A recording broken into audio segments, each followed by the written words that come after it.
The sky turned red at noon. June looked up from his microscope and blinked. The lab windows showed a strange crimson light washing over the trees outside.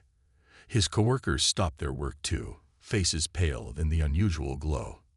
"What is that?" asked Han, the youngest lab worker.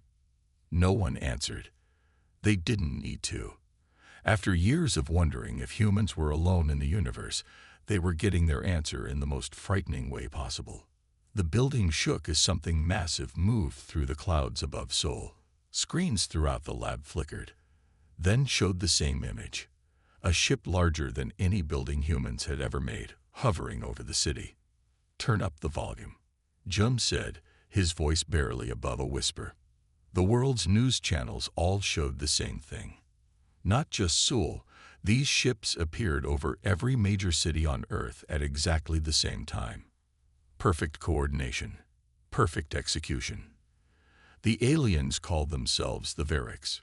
When their ambassador appeared on screen, people gasped. It stood over 7 feet tall with smooth gray skin that seemed to shimmer like metal. Its eyes were huge and black, showing no emotion as it spoke in perfect human languages. "People of Earth," the Variks said, its voice deep and clear. "Your planet is now part of our empire. We will complete our takeover in 5 years. Until then, you may continue your small lives. Resistance is pointless. Your technology is primitive. Your bodies are weak. We have conquered 1,000 worlds before yours. Earth is nothing special." Han fell to his knees, struggling to breathe. Others cried or made phone calls to loved ones. June felt strangely calm. He had spent his life studying genetics, looking for ways to improve life through science. Now he faced beings who had clearly mastered what his team had only begun to understand. The building's alarm started blaring. "Attention all personnel," came the automated voice. "Emergency evacuation protocol initiated. All experimental subjects will be terminated. All research will be secured. You have 10 minutes to leave the building." "Terminated," Jun said, suddenly alert. "No." He ran down the hallway to room 7, his access card shaking in his hand. Inside, behind glass walls, were the test subjects from their latest project, an attempt to enhance animal intelligence. Most were scheduled for termination anyway. The project had been deemed a failure last week. None of the subjects showed the enhanced abilities they had hoped for, except maybe for subject K9D. June looked at the small cage where a puppy slept. It was an ordinary mutt with patchy brown and white fur, maybe 3 months old. Nothing special to look at. Their records called it Danji, a simple name for what seemed like a simple dog. But Jun had noticed something about Danji. Small things that made him wonder if their failed experiment wasn't a failure at all. The evacuation lights flashed red. 8 minutes left. "I can't let you die," Jun whispered. He unlocked the cage and lifted the puppy. Danji opened his eyes, one brown, one blue, and licked Jun's hand. The building shook again as another alien ship passed overhead. Through the lab window, Jun saw military jets approaching the massive vessel. The jets fired missiles that exploded harmlessly against the ship's hull. In response, a beam of light shot from the ship, turning 3 jets into falling ash. "We need to go," Han said, appearing at the doorway. "What are you? You can't take that dog." "I can't leave him to die," Jun said, tucking Danji inside his jacket. Han looked like he might argue, but another explosion rocked the building. "Fine. Just hurry." They ran for the exit as ceiling tiles crashed around them. Outside, the sky had darkened further as more ships arrived. "What do we do now?" Han asked, his voice shaking. Jun felt the small heartbeat of the puppy against his chest. "We survive," he said. "For now, that's all we can do." Above them, the Varick ships formed perfect patterns in the sky, a display of power and order. Their message was clear. They were superior in every way. Jun held Danji a little tighter. The puppy, supposedly a failed experiment, sniffed the air and growled at the ships above. 5 years. They had 5 years before the end. Sirens wailed across the city as the first day of Earth's new reality began. 3 months had passed since the Variks arrived. The world had changed completely. June looked out the window of his small apartment. The once busy streets of Seoul were now empty except for military vehicles. Above the city, a Varik ship hovered day and night, a constant reminder of their new rulers. "Come here, Danji," June called. The puppy, now bigger but still skinny, trotted over. His mismatched eyes, one brown, one blue, seemed to watch everything with unusual focus. June had been keeping notes on Danji since the day he saved him from the lab. The notes started as a way to continue his research, but now they were the only thing that gave June hope. "Sit," June said. Danji sat immediately. "Roll over." The dog rolled over. "Now find my phone." This was not a command June had taught him, but Danji tilted his head, sniffed the air, then walked to June's bedroom. He returned with the phone in his mouth. June wrote in his notebook, *Day 94. Danji understands new commands without training. Vocabulary now estimated at 78 words *. A knock at the door made both of them jump. Visitors were rare these days. "Who is it?" June called. "It's Sue from next door. I brought rice." June opened the door. Sue was a small woman with kind eyes and short hair.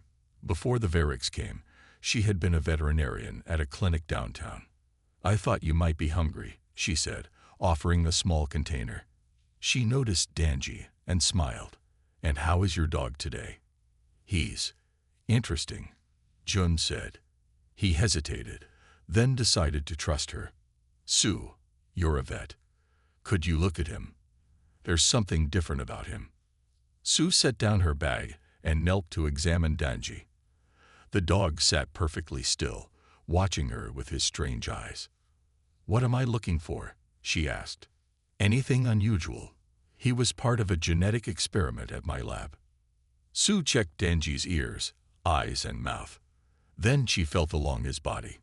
"His temperature seems high, but he doesn't act sick." "It's always like that," June said. "His normal temperature is higher than other dogs." Sue frowned. "I'd need proper equipment to tell you more." "The clinic where you worked?" "Closed now." "But," she thought for a moment, "there's an old veterinary school near the river. It might still have some equipment if the Variks haven't taken it." That night, they snuck out after curfew. The streets were dangerous, with both Variks patrols and desperate humans looking for food or supplies. The veterinary school was dark and dusty, but most of the equipment was still there. Sue took blood samples from Danji, while June kept watch at the window. "Look at this," Sue whispered, staring into a microscope. "I've never seen cells like these before." June looked. Danji's blood cells were changing even as they washed, shifting and adapting to the slide's environment. "That's not possible," Sue said. "The project at my lab was trying to enhance adaptability," June explained. "We wanted to create animals that could adjust quickly to changing environments. Everyone thought it failed." "It didn't fail," Sue said. "Look." She placed a drop of alcohol on the slide. Normal cells would die. But Danji's cells quickly changed their structure, protecting themselves from the harmful substance.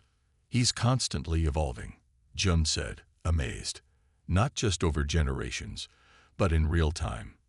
On their way back to the apartment, a Variks patrol ship flew overhead, its searchlight scanning the empty streets. "Down," June whispered, pulling Sue into an alley. But Danji was already moving. His fur, normally brown and white, seemed to darken to match the shadows. He pressed himself against a wall and became almost invisible. When the ship passed, the dog's fur returned to normal. "Did you see that?" Sue asked, her voice shaking. June nodded. "He's adapting, changing to survive." That night, as Danji slept at the foot of his bed, June added to his notes, *Day 95. Danji shows cellular adaptation and active camouflage. Question: What else can he do that we haven't seen yet? Asterisk. Outside, the red lights of Varric's ships filled the night sky. But for the first time since they arrived, Jun felt a small spark of hope. Jun stepped quickly through the busy underground tunnels, keeping his head down. 6 months had passed since the Varrics arrived. Now humans moved beneath the city like rats, hiding from what walked above. ID, grunted a guard at the checkpoint. Jun showed his new card that marked him as a scientist working for the Resistance. The guard nodded and let him pass. The lad was hidden inside an old subway station. Scientists from across Korea worked here now, studying the enemy that ruled their world. Jun had been recruited last week after someone heard about his work with Danji.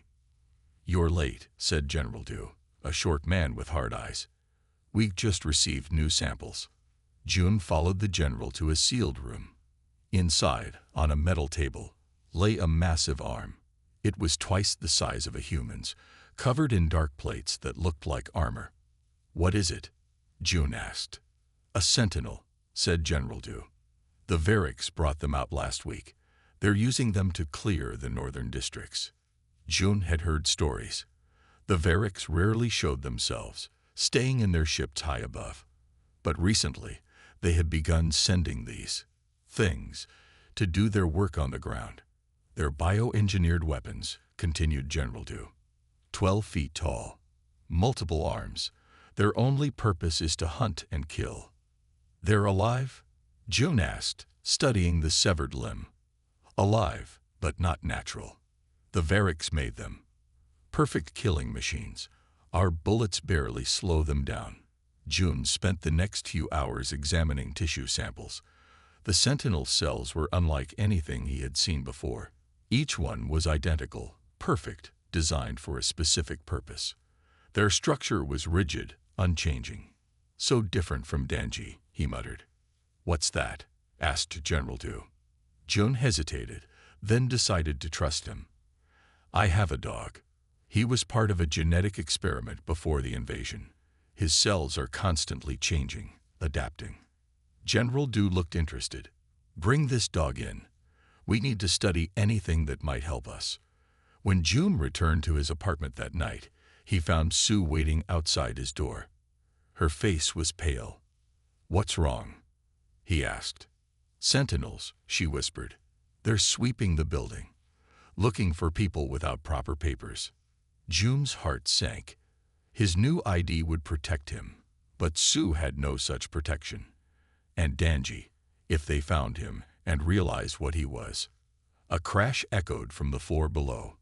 Heavy footsteps followed. "They're coming up," Sue said, her voice shaking. Jun grabbed her hand and pulled her into his apartment. Danji was already alert, his ears forward, his strange eyes focused on the door. "We need to hide," Jun said. "There's no here," Sue began. But Danji was moving. He ran to the bathroom, scratching at the wall near the shower. "What is he doing?" Sue asked. Jun touched the wall where Danji was scratching. It felt different from the rest of the bathroom. He pushed hard, and a panel moved, revealing a small opening.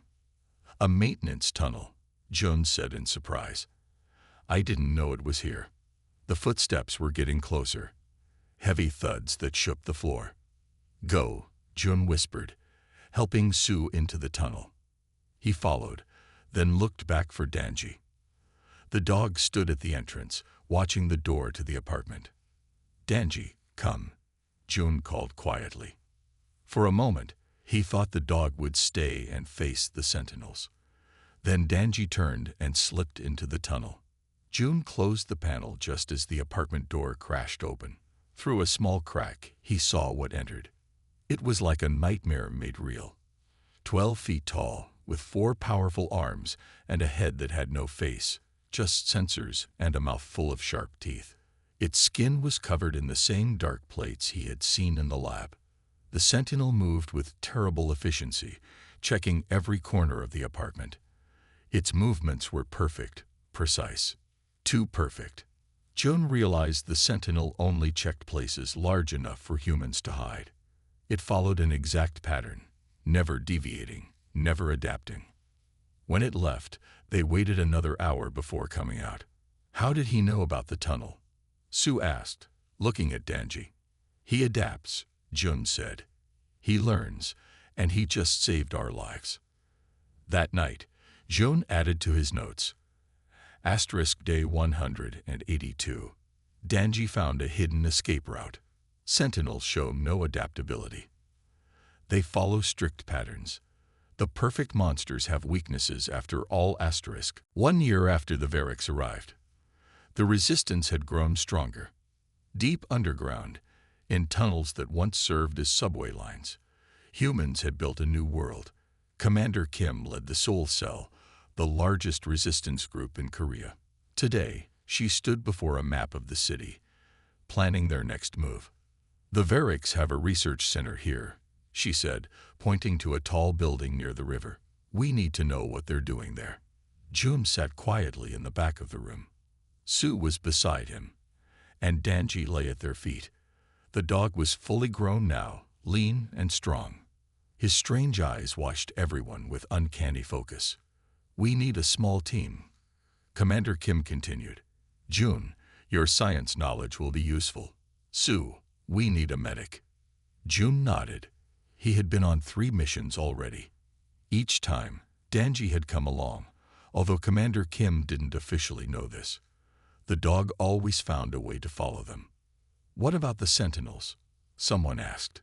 That area is heavily guarded. We have new weapons, Commander Kim said.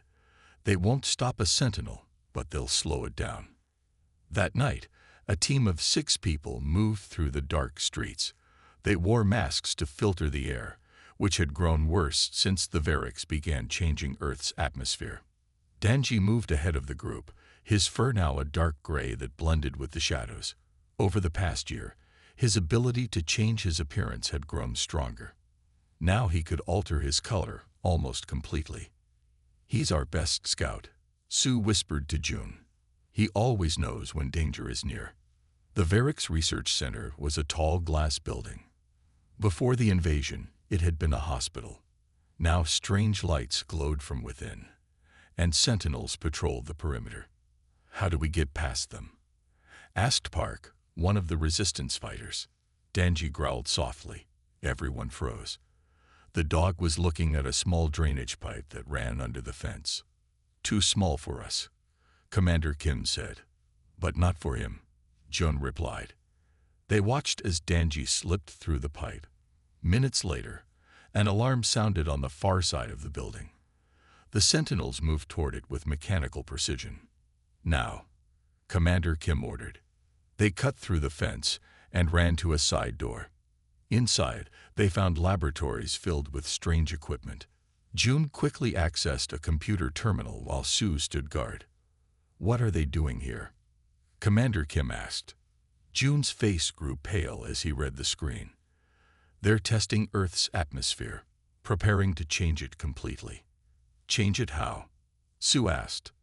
To match their home world. The air would be toxic to humans. We'd all die within months. A crash from above made them jump. Then another. Something was fighting on the upper floors. We need to go, Commander Kim said. We have what we came for. They raced back to the fence, but 2 sentinels blocked their path. The massive creatures moved forward, their multiple arms reaching for the humans. Weapons ready. Commander Kim shouted. They fired their new guns. The energy blasts slowed the sentinels, but didn't stop them. We're trapped, Park said. Suddenly, a blur of motion leaped from a second-floor window. It was Danji, launching himself at one of the sentinels. The dog seemed larger somehow, his muscles bulging as he tore at the creature's sensors. The sentinel swung wildly, trying to grab the dog. But Danji was too quick, moving in ways the sentinel couldn't predict. Run, Jun shouted. They escaped through the fence, while Danji kept the sentinels distracted. By the time they reached the safety of the tunnels, the dog was nowhere to be seen. He sacrificed himself, Sue said, tears in her eyes. Jun shook his head. He'll find his way back. He always does.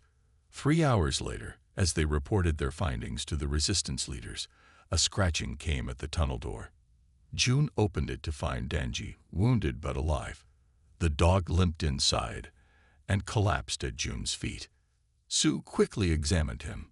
Multiple cuts, but nothing fatal. He'll heal. How did he escape? Commander Kim asked, looking at the dog with new respect. He adapts, June said simply. The Sentinels are programmed to fight in specific ways. They can't change their tactics. But Danji can. He does something unexpected, and they don't know how to respond. That night, June added to his notes, *Day 365. Danji fought Sentinels and survived. Their perfection is their weakness. They cannot adapt to the unexpected. Our ordinary Mutt might be the key to our survival. 2 years had passed since the Variks arrived. June stood in the new underground lab, watching as Sue took another blood sample from Danji. The dog sat perfectly still, as if he understood the importance of their work. Look at this, Sue said, pointing to the screen that showed Danji's cells. His muscle structure has changed again. June leaned closer.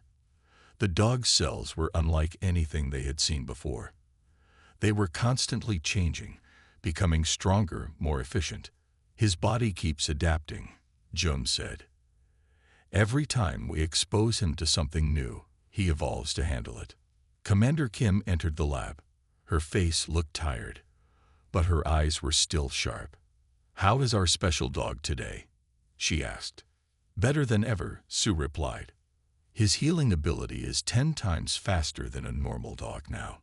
What had started as a simple observation had become the Resistance's most important project. Danji was no longer just June's pet. He was hope. "We captured a sentinel yesterday," Commander Kim said. "It's contained in the lower level. I want you to study it, June. Find a weakness."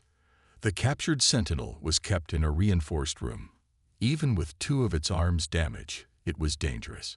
It paced back and forth, moving in exactly the same pattern each time. "Back and forth. Always the same," June muttered. "It never tries anything new." He spent hours watching the creature, taking notes on its behavior. The sentinel followed rules. When it encountered an obstacle, it used a specific sequence of actions to overcome it. Back in his quarters that night, June compared his notes on the sentinel with his records of Danji. "The sentinel never changes its approach," he told Sue. "It's programmed for perfect efficiency, but that makes it predictable." "And Danji?" Sue asked. "He's always changing. When one approach doesn't work, he tries something new. He learns." The next day, they conducted a test. They placed various obstacles in the sentinel's room, then watched how it responded. "Notice how it always tries the same 3 methods to move an object," Jun said. "If those don't work, it just stands there, processing." A pause. Commander Kim noted. "How long?" 2.6 seconds, Jun said. "Not long, but in battle." 2 seconds could be enough, Commander Kim finished. Later, they ran a similar test with Danji. They created a puzzle that required moving objects to reach food. Danji tried one approach. When it didn't work, he immediately switched to another. When that failed, he tried something completely different. "No pauses," Sue observed. "He just keeps adapting until he finds a solution." That evening, as they shared a small meal in the common area, alarms began to sound. "Sentinels!" someone shouted. They found the west entrance. Commander Kim jumped to her feet. "Battle stations, all fighters to the west tunnel." Chaos erupted as people grabbed weapons and ran. June and Sue followed Commander Kim to the command center. "How many?" she asked a scout. 6 sentinels. The man replied, his face pale. "They're breaking through our barriers." On the screens, they could see the massive creatures tearing through the defenses. The resistance fighters fired their weapons, but the sentinels kept coming. "They'll reach the main chamber in minutes," someone said. Danji, who had been sitting quietly, suddenly stood up. Before anyone could stop him, he ran toward the battle. "Danji?" "No," Jun called. But the dog was already gone. On the screens, they watched in amazement as Danji reached the front line. The dog seemed to grow larger as his muscles expanded. His fur changed color to a deep red that drew the Sentinel's attention. "What is he doing?" Commander Kim asked. "Creating a distraction," Jun realized. Danji darted between the Sentinels, moving in unpredictable patterns. The creatures tried to grab him, but he was too quick. Each time they used one of their programmed attacks, Danji was already somewhere else. And each time they missed, they paused. Those brief moments of processing gave the resistance fighters time to target the Sentinels' weak points. "He's giving us the openings we need," Commander Kim said in wonder. One by one, the Sentinels fell. When the battle was over, Danji trotted back to Jun, his fur returning to its normal color. He seemed tired but unhurt. Jun knelt and hugged the dog. "You saved us all." That night, Jun added to his notes, *Day 730. Danji has shown us the way. The Variks created perfect monsters that cannot adapt. We have a Mutt that does nothing but adapt. In the face of change, guess which one survives *. 3 years had passed since the Variks' arrival. The air outside was getting harder to breathe. Jun sat in the main laboratory, surrounded by screens and equipment. What had once been a subway maintenance room was now the heart of humanity's scientific resistance. Scientists from across Korea worked here, all focused on one goal: finding a way to defeat the Variks before they finished changing Earth's atmosphere. "I think I understand it now," Jun said to Sue and Commander Kim. "The key is in how they engineered their Sentinels." He pointed to a diagram on the screen showing Sentinel cells next to Danji's cells. The Variks created their monsters to be perfect at specific tasks. Every cell, every structure is designed for maximum efficiency, but that perfection is their weakness. "Explain," Commander Kim said, leaning forward. "Perfect systems are rigid. They can't adapt to change." Jun switched to another image showing Danji's cells from different time periods. "Look at Danji's cellular structure. It's constantly changing, responding to new challenges." Sue nodded. "When we exposed his cells to Variks toxins, they initially died. But the next generation of cells developed resistance." "Exactly," Jun said. "The Variks engineered for perfection. But our experiment with Danji was different. We engineered for adaptability itself." General Du, who had been silent until now, spoke up. "So the experiment wasn't a failure?" "No," Jun said. "It just wasn't what we expected. We were looking for specific improvements. Instead, we created something that could constantly improve itself." "Can we use this against them?" Commander Kim asked. Jun hesitated. "Maybe. I have a theory. If we can extract the principle behind Danji's adaptability, we might create something that can fight back against the Variks' biological weapons." "You mean a weapon of our own?" General Du asked. "A counter-agent," Sue explained. "Something that evolves faster than their defenses." Commander Kim looked at Danji, who sat quietly in the corner of the room. The dog's eyes seemed to follow the conversation with unusual understanding. "How long would it take to develop this counter-agent?" she asked. "Months," Jun admitted, "and we would need more samples from Danji." "Will that hurt him?" Commander Kim asked. Jun was surprised by her concern. Commander Kim was known for her tough decisions, but over the past years, everyone in the resistance had come to respect the strange dog who had saved them multiple times. "No," Sue answered. "Just blood samples, tissue samples. Nothing dangerous." General Du stood up. "I'll inform the other resistance cells. If this works, it could be our best chance." After the others left, Jun knelt beside Danji. "We need your help, boy. One more time." Danji tilted his head, then placed his paw on Jun's hand. The gesture was so human that Jun felt tears in his eyes. "Sometimes I think you understand everything we say," he whispered. That night, as Jun worked late in the lab, he noticed Danji watching him intently. The dog got up and walked to a screen showing the molecular structure of the counter-agent they were trying to develop. "What is it, boy?" June asked. Danji barked softly, then pawed at a particular part of the diagram. Curious, June looked closer at that section. "This is the binding sequence. Wait." He quickly ran calculations, changing the sequence based on where Danji had indicated. The computer model showed the new version would be 40% more effective. That's right," Jun said in shock. "How did you know?" Danji just wagged his tail. The next morning, Jun gathered the science team. "I think Danji is more than we realized. He's not just adapting physically. His intelligence is evolving too." "Are you saying the dog understands our research?" one scientist asked skeptically. "I think he understands more than any of us know," Jun replied. "And I think he wants to help." From that day on, they began treating Danji not just as a test subject, but as a collaborator. They showed him their work, explained their problems, and watched as he responded in his own way. A bark, a paw movement, or sometimes just staring at a particular area until someone checked it. The project was officially named Operation Mutt. "The Variks would laugh if they knew our secret weapon was a dog," General Du said. "Let them laugh," Jun replied. "Underestimating the unexpected is exactly why they'll lose." In his personal notes that night, Jun wrote, *Day 1095. The line between human and animal intelligence is blurring. Danji has become something new, something evolving before our eyes. The Variks engineered monsters for a static world. We accidentally created a companion for a changing one. 4 years had passed since the Variks arrived on Earth. Time was running out. June stood in the main chamber of the Resistance base, watching as Commander Kim addressed the gathered fighters. The room was packed with people from all parts of the Resistance.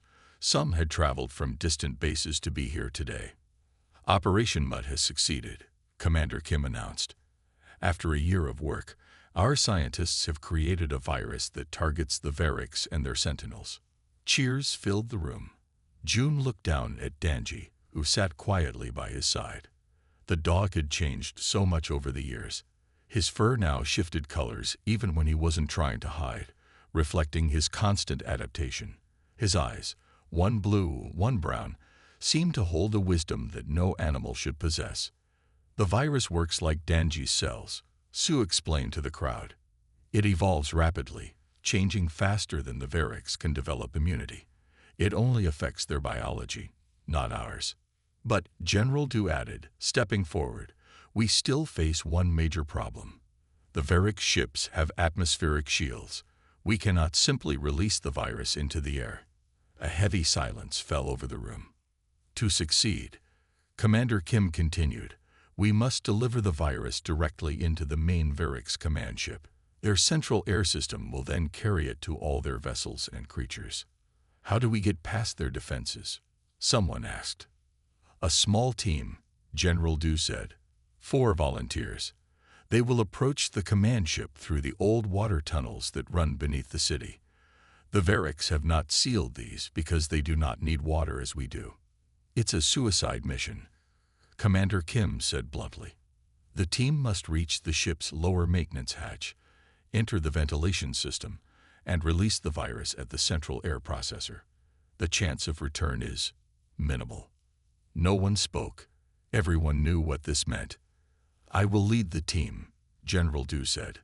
"I will go too," said Park, one of the senior fighters. 2 more volunteers stepped forward. Plans were made, equipment gathered. The mission would begin at dawn. That night, June worked late in the lab, preparing the virus containers. Each one held enough of the evolving virus to infect the entire Variks fleet. Sue helped him, her hand steady despite the pressure. "Do you think it will work?" she asked quietly. "It has to," Jun replied. "We have less than a year before the atmosphere changes completely." Danji watched them from his cushion in the corner. His eyes never left the virus containers. When the work was done, Jun secured the 4 containers in a special case. "Perfect. Now we just need to get some rest before. An alarm blared through the base. June and Sue ran to the command center. Sentinels, a scout reported. A full squad approaching from the north tunnel. How did they find us? Commander Kim demanded. Unknown, but they'll reach us within the hour. Commander Kim made a quick decision. Move up the mission. General Du, gather your team. You leave now. As the base erupted into activity, Jun returned to the lab for the virus case.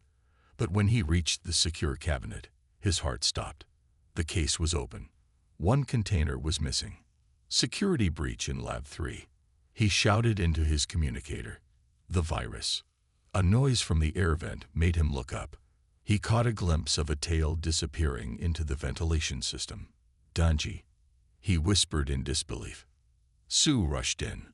What happened? Danji took one of the virus containers, Jun said, still staring at the vent.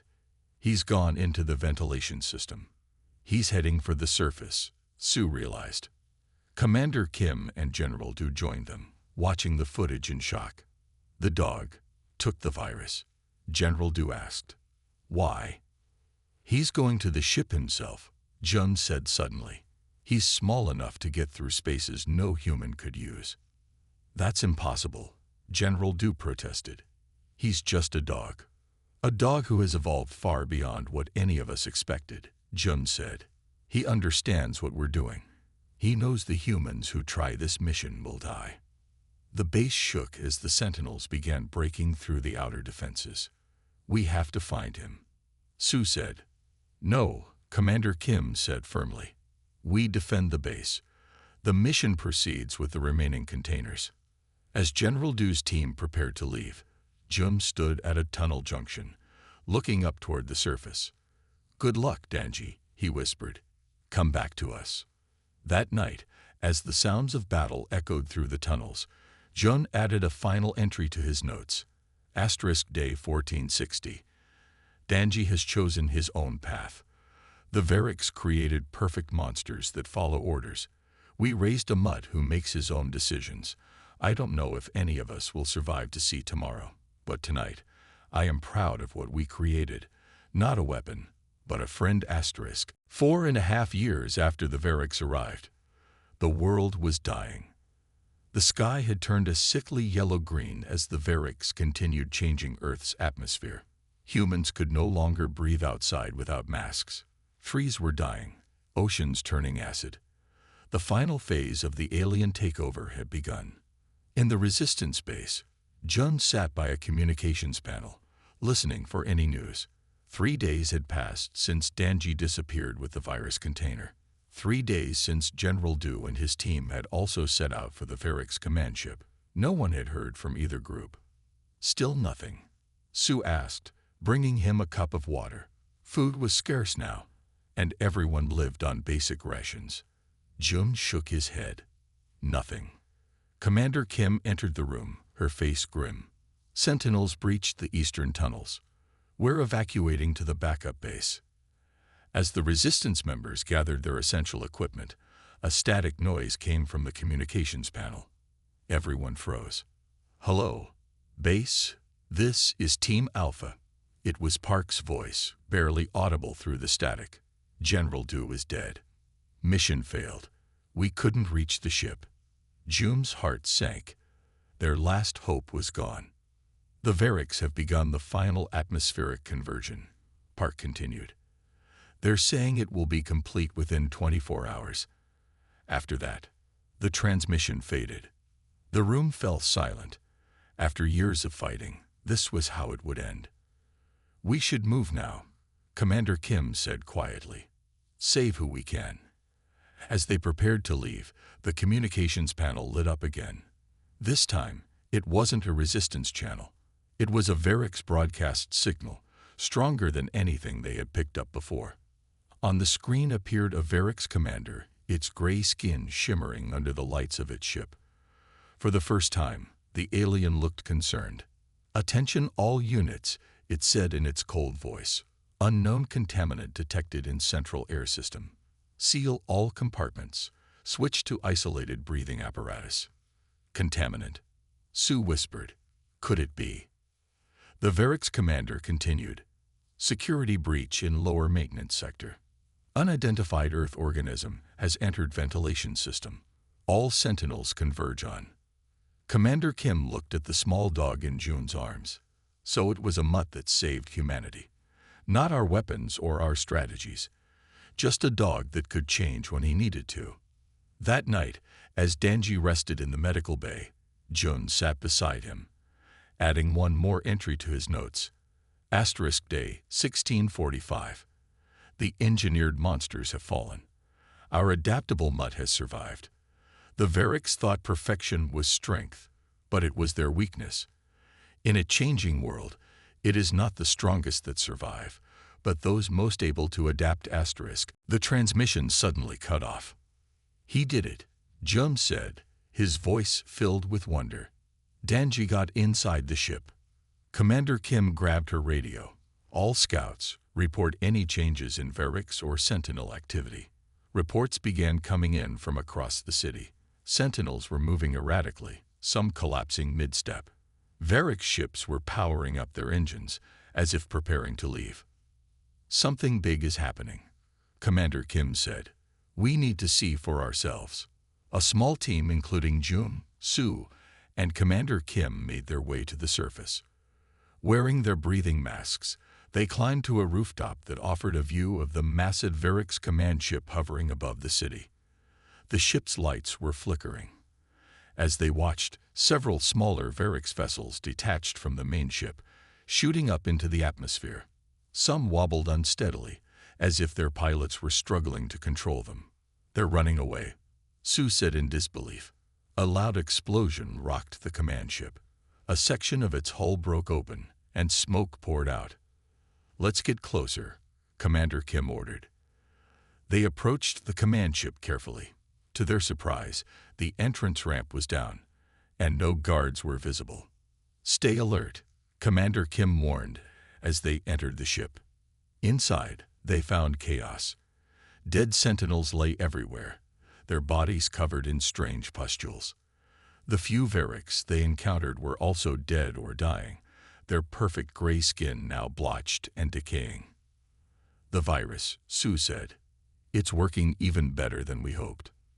They made their way deeper into the ship, following a trail of fallen sentinels. In the central control room, they found more dead Varix and a holographic display showing ships fleeing Earth's orbit. They're abandoning the planet, Commander Kim said. We won. A weak bark drew their attention to a corner of the room. There, lying on the metal floor, was Danji.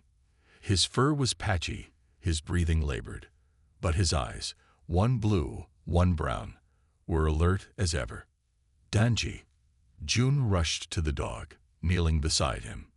You did it, boy. You saved us all. Su quickly examined him. He's been hurt, but I don't think the virus affected him. His system must have adapted to it. Jun gently picked up Danji, cradling him like a child. Let's take him home. As they left the ship, they saw more resistance members emerging from hiding places across the city, looking up at the sky in amazement as Varix ships fled Earth. One of the scouts approached them. Commander, we're getting reports from around the world. The Varix are leaving everywhere. Their sentinels are all dying. 5 years after the Varix arrived, they were gone. Jun stood at the window of the new research center, watching children play in the park outside.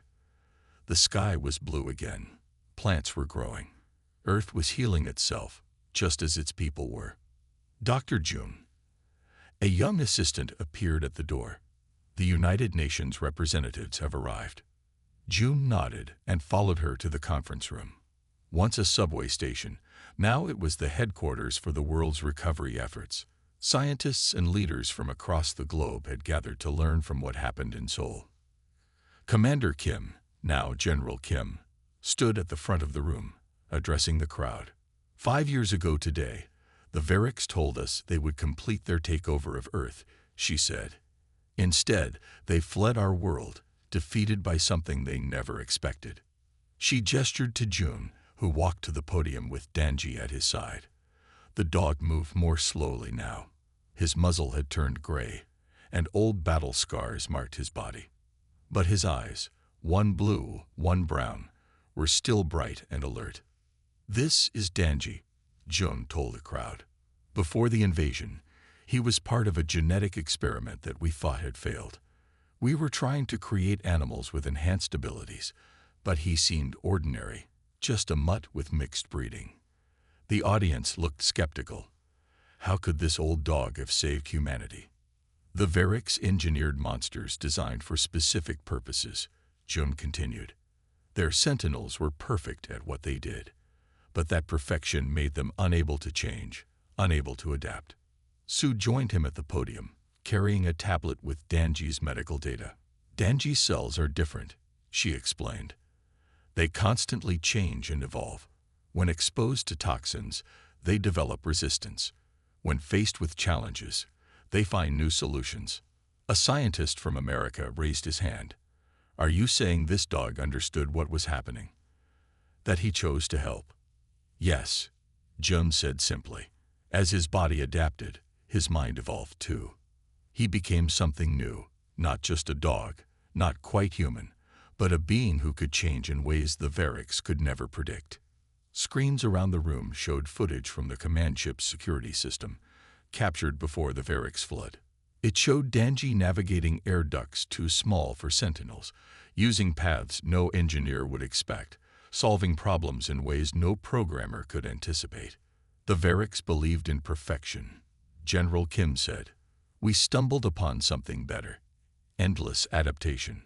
After the presentation, scientists crowded around Danji, asking to study him, to learn from him. The dog allowed their attention patiently, but stayed close to Jun. Later, as they walked home through streets being rebuilt, Sue joined them. "The breeding program is going well," she said. "Danji's puppies all show signs of his adaptive abilities. Not as strong as his, but better than normal dogs." "Good," Jun said. "We need to be ready." "You think the Variks will return?" Sue asked. "Or someone else? The universe is big. We're not alone." At home, Jun sat in his garden, watching the sunset. Danji lay beside him, resting his head on Jun's lap. The evening was peaceful, but both man and dog knew the truth. Peace was never permanent. "We'll be ready next time," Jun told Danji, stroking his graying fur. "Thanks to you, we've learned what really matters." On his desk inside, one final entry had been added to Jun's notes, now published as a book that was studied worldwide. *Day, 1825. 5 years since the Variks arrived. 5 years since they promised to rule our world. They created perfect monsters designed for one purpose. We raised a mutt that could change his purpose as needed. When the final test came, there was never a question about which would survive *. That night, as Danji slept on his bed, dreaming dog dreams mixed with something more complex, satellites around Earth picked up a transmission from deep space. It was weak and garbled, but the message was clear enough. "Avoid Earth. They have evolved beyond our understanding. The imperfect have defeated the perfect." Jun didn't know about this message. He didn't need to. He was already preparing for whatever came next, with a simple philosophy learned from an extraordinary dog. Don't aim for perfection. Aim for adaptation. In his sleep, Danji's fur shifted colors slightly, responding to a draft from the window. Even at rest, he was changing, adapting. The ordinary mutt who had saved the world, simply by being able to change when change was needed. Far above, among the stars, the perfect monsters flood, unable to comprehend how they had been defeated by something so imperfect.